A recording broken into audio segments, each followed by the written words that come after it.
राधे राधे दोस्तों, स्वागत है आपका हमारे चैनल सनातनी टेलर में। दोस्तों, आज हम बात करेंगे कार्तिक मास के 17वें अध्याय के महात्म्य के बारे में। भक्ति से भरे भाव है हरि, मेरे मन उपजाओ। 17वां अध्याय कार्तिक कृपा दृष्टि पर जाओ। में शिवजी के गढ़ प्रबल थे और उन्होंने जलंधर के शुंभ निशुंभ और महासुर काल नेमी आदि को पराजित कर दिया। यह देखकर सागर पुत्र जलंधर एक विशाल रथ पर चढ़कर, जिस पर लंबी पताका लगी हुई थी, युद्ध भूमि में आया। इधर जय और शील नामक शंकर जी के गढ़ भी युद्ध में तत्पर होकर गरजने लगे।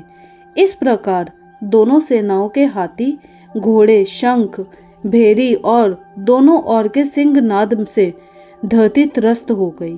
जलंधर ने कोरे के समान असंख्य बाड़ों को फेंक कर पृथ्वी से आकाश तक व्याप्त कर दिया। नंदी को 5, गणेश को 5, वीरभद्र को एक साथ ही 20 बाण मारकर उनके शरीर को छेद दिया और मेघ के समान गर्जना करने लगा। यह देख कार्तिकेय भी दैत्य जलंधर को अपनी शक्ति उठाकर मारी और घोर गर्जन किया, जिसके आघात से वह मूर्छित हो पृथ्वी पर गिर पड़ा। परंतु वह शीघ्र ही उठ पड़ा और क्रोधाविष्ट हो कार्तिकेय पर अपनी गदा से प्रहार करने लगा। ब्रह्मा जी के वरदान की सफलता के लिए शंकर पुत्र कार्तिकेय पृथ्वी पर सो गए। गणेश जी भी गदा के प्रहार से व्याकुल होकर धरती पर गिर पड़े। नंदी व्याकुल हो गदा प्रहार से पृथ्वी पर गिर गए। फिर दैत्य ने हाथ में परिध ले शीघ्र ही वीरभद्र को पृथ्वी पर गिरा देख शंकर जी गढ़ चिल्लाते हुए संग्राम भूमि छोड़ बड़े वेग से भाग चले। वह भागे हुए गढ़ शीघ्र ही शिवजी के पास आ गए और व्याकुलता से युद्ध का सब समाचार कह सुनाया। लीलाधारी भगवान ने उन्हें अभय दे सबका संतोष वर्धन किया। 18वां अध्याय। लिखता हूँ माँ पुराण की सीधी सच्ची बात। 18वां अध्याय कार्तिक मुक्ति का वरदान। अब रौद्र रूप महाप्रभु शंकर नंदी पर चढ़कर युद्ध भूमि में आए। उनको आया देखकर उनके पराजित गढ़ फिर लौट आए और सिंहनाद करते हुए आयुधों से दैत्यों का प्रहार करने लगे।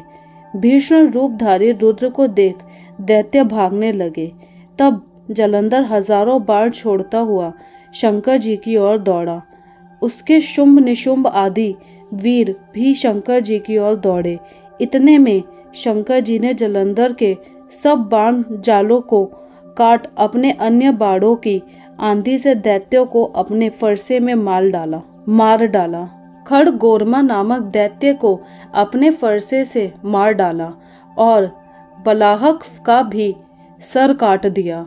घर समर भी मारा गया और शिवगढ़ चिशी ने प्रचंड नामक दैत्य का सिर काट डाला। किसी को शिवजी के बैल ने मारा और कई उनके बाड़ों द्वारा मारे गए। यह देख जलंधर अपने शुंभादि दैत्यों को धिक्कारने और भयभीतों को धैर्य देने लगा, पर किसी प्रकार भी उसके भयग्रस्त दैत्य युद्ध को न आते थे। जब दैत्य सेना पलायन आरंभ कर दिया, तब महाक्रोध जलंधर ने शिवजी को ललकार और तर बाण मारकर शिवजी को दग्ध कर दिया। शिवजी उसके बाणों को काटते रहे, यहाँ तक कि उन्होंने जलंधर की ध्वजा, छत्र और धनुष को काट दिया। फिर 7 बाण से उसके शरीर में भी तीव्र आघात पहुंचाया। धनुष के कट जाने से जलंधर ने गदा उठाई। शिवजी ने उसकी गदा के टुकड़े कर दिए। तब उसने समझा कि शंकर मुझसे अधिक बलवान है, अतएव उसने गंधर्व माया उत्पन्न कर दी। उनके गंधर्व अप्सराओं के गढ़ पैदा हो गए। वीणा और मृदंग आदि बाजों के साथ नृत्य व गान होने लगा। इससे अपने गढ़ों सहित रुद्र भी मोहित हो एकाग्र हो गए। उन्होंने युद्ध बंद कर दिया।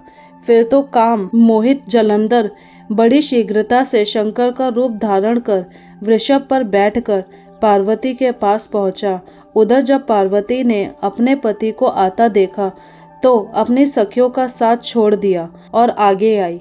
उन्हें देख कामातुर जलंधर का वीर्यपात हो गया और उसके पवन से वह जड़ भी हो गया। गौरी ने उसे दानव समझा। वह अंतर्धान हो उत्तर की मानस पर चली गई। तब पार्वती ने विष्णु जी को बुलाकर दैत्य धन का वह कृत्य कहा और प्रश्न किया कि क्या आप इससे अवगत हैं? भगवान विष्णु ने उत्तर दिया, आपकी कृपा से मुझे सब ज्ञात है। हे माता, आप जो भी आज्ञा करेंगी मैं उसका पालन करूंगा। जगत माता ने विष्णु जी से कहा, उस दैत्य ने जो मार्ग खोला है उसका अनुसरण उचित है। मैं तुम्हें आज्ञा देती हूँ कि उसकी पत्नी का पतिव्रत भ्रष्ट करो। वह दैत्य तभी मरेगा। पार्वती जी की आज्ञा पाते ही विष्णु जी उसको शिरोधार्य कर छल करने के लिए जलंधर के नगर की ओर गए। तो दोस्तों, अगर आपको हमारा वीडियो अच्छा लगा हो तो वीडियो को लाइक करके चैनल को सब्सक्राइब करना ना भूलें।